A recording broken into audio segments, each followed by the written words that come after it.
Dear students, in this class we are going to see the synthesis of dibutyne. What is the another name for dibutyne? That is called as syncokyne. So what is the structure of dibutyne? What is the basic nucleus present here? That is called as quinoline. In that quinoline, amide is present. That's why parent is quinoline 4-carboxamide. In that second position of quinoline is connected with butoxy group and the nitrogen of amide is connected with ethyl. That ethyl is having diethyl amino groups. So this is the structure of dibutyne. The synthesis of dibutyne. There may be 5 steps. We'll see one by one. In step 1, first we have taken isatine as the starting material that undergoes acetylation by using acetic anhydride. It forms acetal derivative, that is N-acetyl derivative, that is N-acetyl isatine. What is isatine? Benzene ring that is fused with one 5-membered heterocyclic ring, that is nitrogen, and that is having 2 ketones here. So that is the structure of isatine. On acetylation, what happens here? One H is replaced by means of that acetyl. We are getting N-acetyl isatine. In second step, that N-acetyl isatine undergoes rearrangement in the presence of sodium hydroxide to form 2-hydroxysynchronic acid. That reaction is known as Fitzinger reaction. So what happens in Fitzinger reaction? That is that N-acetyl isatine undergoes rearrangement in the presence of sodium hydroxide and finally we are getting 2-hydroxysynchronic acid.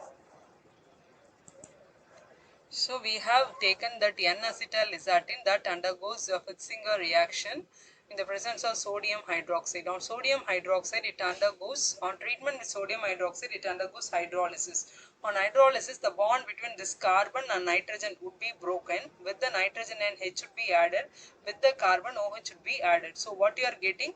NHCOCH3. So this is NHCOCH3 and here we have COCOOH. So that is COCOOH.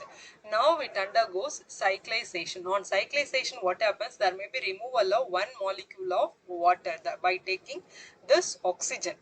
And 2 hydrogens from CH3. So this 2 hydrogens and this oxygen that would be combined and removed as water. So what we have here, we have COOH and here we have with the carbon only that COOH is added and that with that carbon what would be attached? 2 bonds and that has to combine with this carbon because this oxygen combines with this hydrogen and removed as water. No, that's why this carbon has to unite with this carbon. So what is present in that place? Only CH is there. So this carbon has to unite with the CH. So here same. COOH. So COOH, okay. So this double bond, these two, and here what is present? CH is there. That is this CH, then CO. That CO is here, then that NH. So we got this. So first step is we are going for hydrolysis by means of sodium hydroxide. There would be a cleavage. We are getting this one. Then there may be cyclization by the removal of one molecule of water. So we got this. Then there may be tautomerism. So this is the keto form that has to form enol.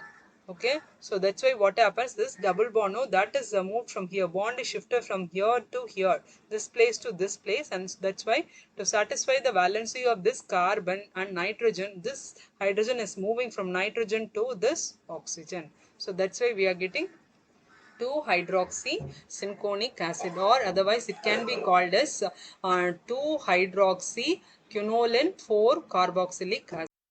So what we got in step 2? In step 2 we got 2-hydroxysynchronic acid, that is otherwise called as 2-hydroxyquinoline 4-carboxylic acid. Now we have in step 3 we have taken that is 2-hydroxysynchronic acid that undergoes chlorination by means of phosphorus pentachloride. So 2 positions will be chlorinated. One is this hydroxy group is replaced by chlorine and here we have acid, no, that is replaced by means of acid chloride.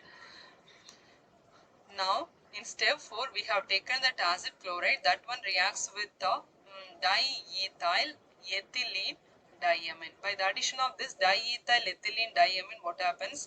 One hydrogen from this NH2 combines with Cl and removed as HCl. That's why this NHCH2, CH2N, C2H5 would be combined with CO and we are getting this derivative. So, what is the name?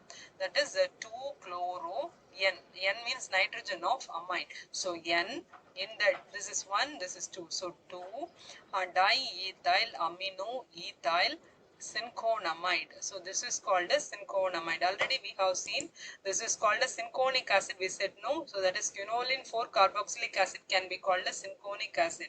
Instead of acid, here we have amide, means that is called as cinchonamide. So now we are getting cinchonamide derivative in step 4. Step 5 is that cinchonamide derivative was treated with butanol. There may be heating, we got dibutane. So here we have taken that one is treated with butanol. What happens? This Cl combines with H and removed as HCl. That's why this group, no, that will be attached here and we are getting dibutane. So that is the synthesis of dibutane. Once again, we'll revise what all we have seen.